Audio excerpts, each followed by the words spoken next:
What the world wants is for North Korea to abandon its nuclear program. What North Korea appears to be doing is expanding its nuclear program. Yet President Trump says talks with the Hermit Kingdom are going well.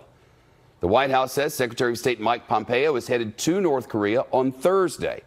His trip comes after our corporate cousins at the Wall Street Journal reported North Korea is expanding a facility that builds ballistic missiles.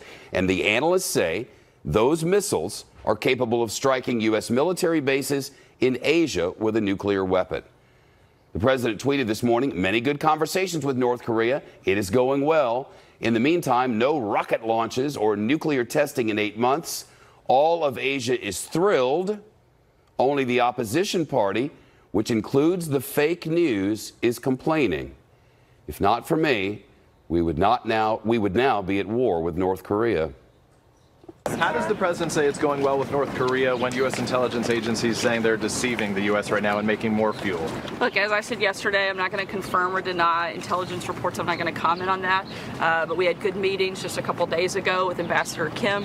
And as you know, Secretary of State's headed to North Korea. And we're continuing to make progress in those conversations. Is he moving the goalpost, though? Is it now war avoidance and not denuclearization? No. I mean, again, the goal is the same as it's always been, and that's denuclearization. That's what we're going to continue pushing for and continue working with them on. Well, certainly that's the goal, but that is not what is happening. The expansion seems to be the reality. At last month's summit in Singapore, the North Korean dictator Kim Jong-un promised to work toward complete denuclearization of the Korean Peninsula without giving any specifics on how or when such a thing might happen. It is virtually the exact same promise that North Korea has made and broken for decades. Let's bring in Tara Mahler, a former CIA military strategist, currently a spokesperson and senior policy advisor for the Counter-Extremism Project. Hey, Tara. Hi, thanks for having me. Goals are great. We all need them. Reality's awful.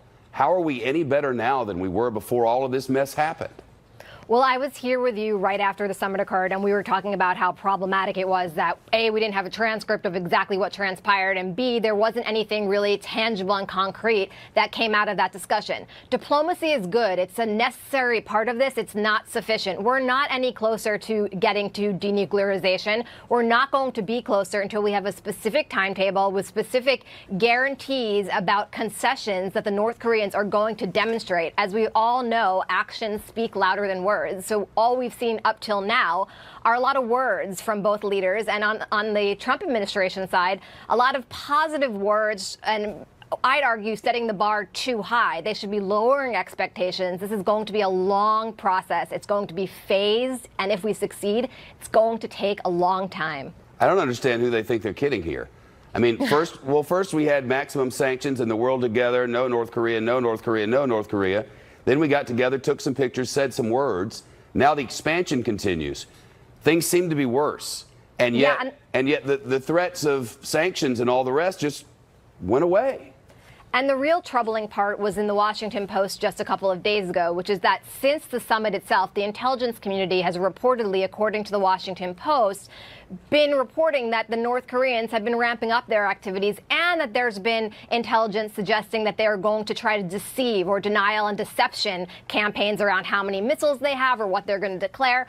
What we need here, and we heard Sarah Sanders repeatedly say that the goal is denuclearization, but if both sides don't agree to what denuclearization actually means, we're not going to get there. And for the United States, it needs to be complete, it needs to be irreversible, and it needs to be, and this is key, verifiable. So until you have transparency and declarations from the North Koreans about specific amounts of material, where their sites are, until the intelligence community confirms that, we're not actually making progress. So we'll see if Secretary Pompeo can make some more inroads. Again, I'm not against these diplomatic meetings. It's all part of de-escalating tensions to try to build goodwill, but we shouldn't mistake that for actual progress. But for them, in the past, prior to this administration, when things like this have happened, the screaming from whoever the opposition party has been, and it goes both ways, you can't appease them. You can't give them the pictures they want. This is really helpful for him back there. Any destabilization that might have happened because the people are tired and hungry and mad at this regime, any of that goes away when you put the President of the United States next to him.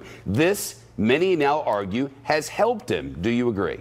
It probably has helped for some propaganda value. I'm a little bit less concerned about sort of the photo op aspect of this. I do agree that we should not be appeasing in terms of granting concessions without getting anything in return. I do not agree that President Trump should have made the overture of halting or thwarting our military exercises, and I don't think we should be praising a dictator and complimenting him and sort of going over the top. That's unnecessary. But diplomacy needs to take place, and we'll see how it pans out. Tara Mahler, hope you have a fantastic 4th of July. Thank you. Happy July 4th to you. Thank you. North and South Korea facing off on the... Don't forget to click subscribe. It's almost as satisfying as skip ad.